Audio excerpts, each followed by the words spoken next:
Are you calling Mr. Barry a girl? No, I'm not. We will get started on the phone call. Mac is kicking a trash can across the food court when the phone rings. He answers it, red-faced and sweating. What in the... He glares at me. I don't know what you're talking... He starts to say, but then he stops to listen. Who? Julia, who? Oh, sure, George's kid. She's the one who called you? More talking. With the phone to his ear, Mac comes closer to my cage, eyeing me suspiciously. Yeah, he says. He paints. Sure. We've been selling him his art for quite a while now. There's another long pause. Yeah, absolutely. It was my idea. Mac nods. Smile starts to form at the corner of his lips. Photos? No problem. You want to see him in action? Come on down. Have a look. We're open 365 days a year. Can't miss us. We're right off of I-95. Mac picks up the overturned trash can. Yeah, I think he'll be adding more pictures. It's a work in progress, they call it. When the call is done, Mac shakes his head. Impossible, he says. An hour later, a man with a camera comes to take my picture. He's from the local newspaper, the one that Julia called. How about you take one of me and the elephant, Mac suggests, and he drapes his arm around Ruby's back, grinning as the camera clicks. Perfect, the man says.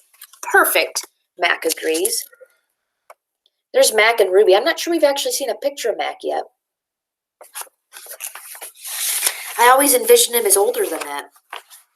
Next chapter is called Star Again. A photo of my billboard is in the newspaper. Mac tapes the story onto my window. Each day, more curious people arrive. They park in front of the billboard. They point and they shake their heads and they take photos. Then they come into the mall and they buy my paintings. While visitors watch, I dip my hands in fresh buckets of paint, and I make pictures for the gift shop and my pictures to add to the billboard. Trees with birds, a newborn elephant with glittery black eyes, a squirrel and a bluebird and a worm. I even paint Bob so he can be on the billboard too. I can tell he likes the picture, although he says I didn't quite capture his distinguished nose. Every afternoon, Mac and George add my new pictures to the billboard, and people slow their cars down while they work. Drivers honk and wave, and my gift shop pictures now cost $65 with the frame. So they used to be $20, and now that he's famous, they're $65. Next chapter is called The Ape Artist. I have new names. People call me the Ape Artist, the Primate Picasso. I have visitors from morning till night, and so does Ruby, but nothing's changed for her. Every day at 2, 4, and 7 o'clock, Ruby plods slowly through the sawdust with Snickers on her back. And every night she has bad dreams. Bob, I say one afternoon, after I've soothed Ruby to sleep with the story, my idea's not working. Bob opens one eye. Be patient, he says. I'm tired of being patient, I say. The next chapter is called Interview. This evening, a man and a woman come to interview Mac and also George and Julia. The man has a large and heavy camera perched on his shoulder, and he films me and makes my pictures. As I make my pictures. He films Ruby in her cage with her foot roped to the bolt of the floor. Mind if I take a look around, he asks. Mac waves his hand. Be my guest, he says. While Mac and the woman talk to the cameraman, he walks through the mall. He pans his camera right and left and up and down. When his eyes fall on the claw stick, he stops. He trains his camera on the gleaming blade. And then he moves on. Do you think people are going to want to see that animals are stuck in a little cage, that there's a claw stick? Do you think if these are on the news or something, he's got a big camera, do you think this is what people are going to want to be seeing? Yeah, I don't think so either. Next chapter is called The Early News. Mac turns on the TV. We're on the early news at 5 o'clock. Bob says, don't let it go to my head. We're all there. Mac and Ruby and me and George and Julia and the billboard and the mall and the ring. And the claw stick. The next chapter is called Signs on a Stick. In the morning, several people gather in the parking lot, and they're carrying signs on sticks. The signs have words and pictures on them. One is a drawing of a gorilla cradling a baby elephant. I wish I could read. So sometimes you'll see it on the news. It says they call it picketing or protesting. And people have like big signs on a stick and they wave them. Sometimes they'll do it in front of government buildings or in front of offices. And when they do that, they're protesting to say they want something to change. So that's what's going to happen in our book. So this next chapter is called Protesters. So here's a picture of all their signs. It says more people with signs come today. They want Ruby to be free And some of them even want Mac to shut down the mall. In the evening, George and Mac talk about them. Mac says they're protesting the wrong guy. He says they're going to ruin everything. He says, "Thanks for nothing, George." Mac stomps off, and George, holding his mop, watches him leave. He rubs his eyes. He looks real worried. "Dad," Julia says, looking up from her homework, "you know what my favorite sign was?" Which one?" George asks. "The one that says, 'Elephants are people too.'" George gives her a tired smile, and he goes back to work. His mop moves across the empty food court like a giant paintbrush, painting a picture that no one will ever see. Next chapter's called Check Marks.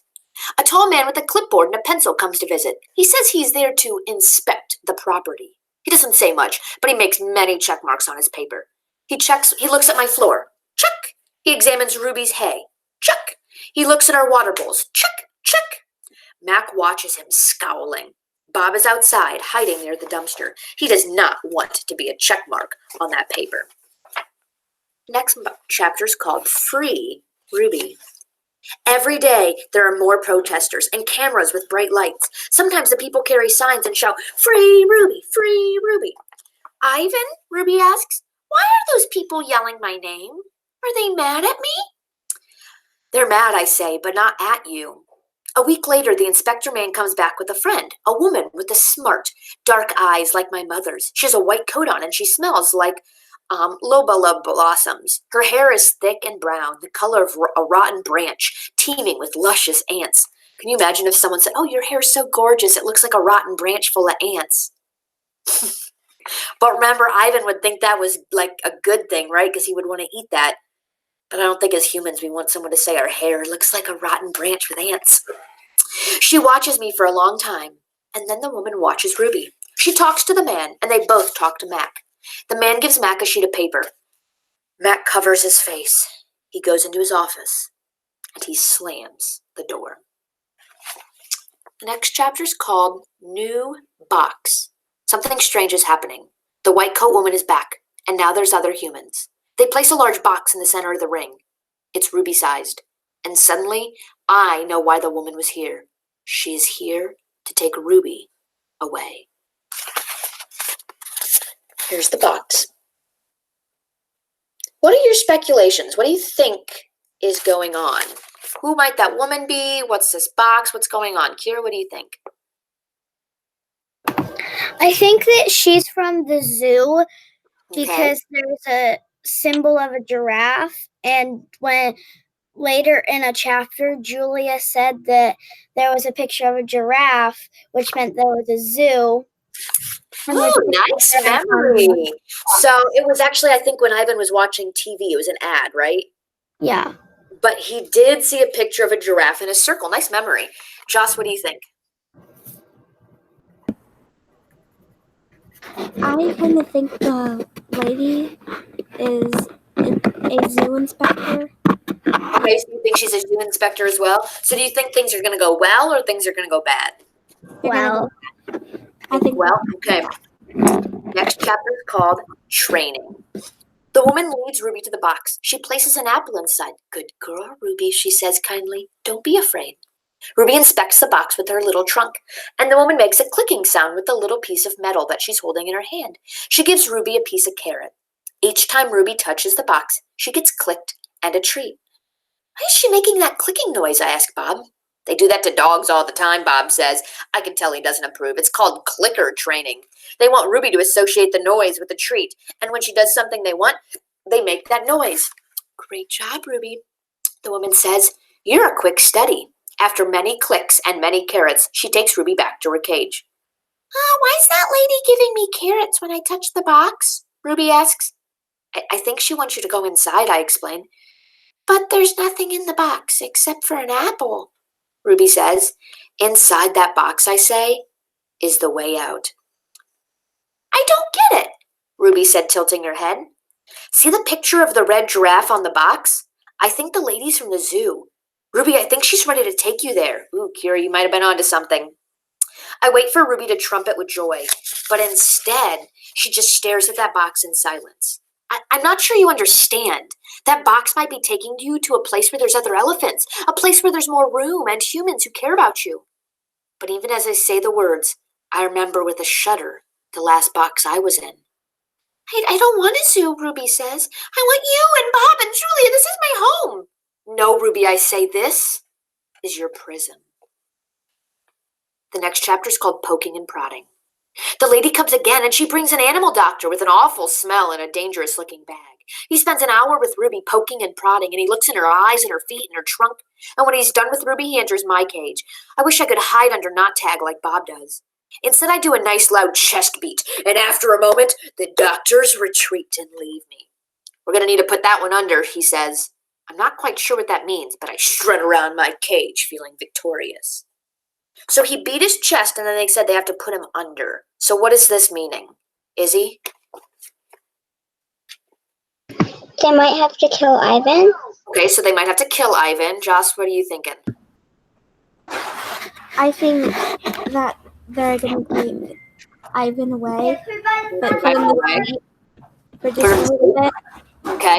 So if a gorilla's beating his chest, usually it means he's scared or wants to hurt something, right? Yeah. So you have to think the vet is seeing this gorilla. They don't really know him, and all they see is him beating his chest. I'd get a little scared. Well, they're scared. We don't know what's going to happen. Our next chapter is called No Painting. No one asks for me to paint today. No one asks Ruby to perform. There's no shows, no visitors, unless you count the protesters. And Max stays in his office all day. Next chapter is called More Boxes. I wake up from a long morning nap, and Bob is on my belly, but he's not sleeping. He's watching the ring where 4 men are placing a large metal box. It's me-sized. What's that? I ask, still blurry from sleep. Bob nuzzles my chin. Believe it's a box for you, my friend. I'm not sure what he means. Me? I ask. They brought in a bunch of boxes while you were sleeping. Looks like they're taking a whole lot of you, he says, casually licking his paw. Even Thelma. Taking? I say. Taking us where? Well, to the zoo, probably. Others to the animal shelter where humans could try and find them homes? Bob shakes himself. So, guess all good things must come to an end, huh? His voice is bright, but his eyes are far away and sad. Gonna miss your stomach, big guy. Bob shuts his eyes and he makes an odd noise in his throat. But what about you? I ask Bob. I can't tell if Bob is just pretending to sleep, but he doesn't answer. I gaze at the huge, shadowy box, and suddenly I understand how Ruby feels. I don't want to go inside that box. The last time I was in a box, my sister died. I'll read one more chapter. This last chapter is called Goodbye. When George and Julia come home that night, George doesn't get his mop or his broom. He gathers up his tools and belongings while Julia runs to my cage. This is the last night, Ivan, she says, and then she presses her palm to the glass. Mac just fired my dad. Tears slip down her cheeks. But the zoo lady said maybe they'll have an opening there in a while, cleaning cages and stuff. I walk to the glass that separates us, and I put my hand in Julia's, palm to palm, finger to finger. My hand is bigger, but they're not so very different. I'm going to miss you, Julia says. And Ruby and Bob. But this is a good thing. It is. You deserve a different life. I stare into her dark eyes, and I wish I had words for her. Sniffing, she goes to Ruby's cage. Have a good life, Ruby, she says. Ruby makes a little rumbling sound, and she puts her trunk between the bars, and she touches Julia's shoulder. Where's Bob anyways, Julia asks. She looks around. Dad, have you seen Bob? She asks. Bob? Nope, George says. Julia's brow wrinkles. What's going to happen to him, Dad? What if Max shuts down the whole mall? He says he's going to try and keep it open without the animals, George says. He stuffs his hands in his pockets. I'm worried about Bob too, but he's a survivor. You know what, Dad? Julia gets a gleam in her eyes. Bob could live with us. Mom loves dogs, and he could keep her company, and... Jules, I'm not even sure I have a job yet. I may not even be able to feed you, let alone some mutt. But my dog walking money... Sorry, Jules, he says. Julia nods. I understand. She starts to leave and then runs back to my cage. I almost forgot. This is for you, Ivan. And she slips a piece of paper in my cage. It's a drawing of Ruby and me. We're eating yogurt raisins, and Ruby is playing with another baby elephant, and I'm holding hands with a lovely gorilla. She has red lips and a flower in her hair. I look at it, as I always do Julia's pictures, like an elegant fellow. But something is different about this drawing. In this picture, I am smiling. There's Ruby and another baby elephant, and Ivan holding a girl gorilla's hand. So we will stop there today.